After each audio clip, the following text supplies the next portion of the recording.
नाजरीन, आपको अपडेट करें साहिवाल से, जहां हमारे नुमाइंदा खसूसी शाहजेब जतोई के मुताबिक साहिवाल में डाकू राज, जबकि पुलिस खामोश। ताजरों का डाकू राज खत्म करने का मुतालिबा। सीसीटीवी वीडियो मंजर आम पर आ गई।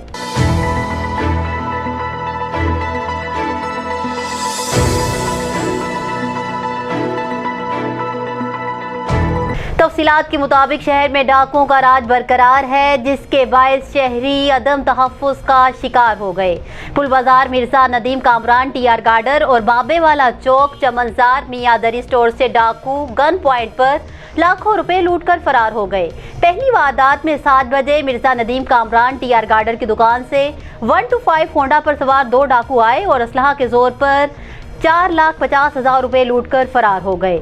और दूसरी वारदात 7:30 बजे चमनजार मियादरी स्टोर की दुकान पर हुई। यहां से डाकू असलहा के जोर पर 60,000 रुपए लूटकर फरार हो गए।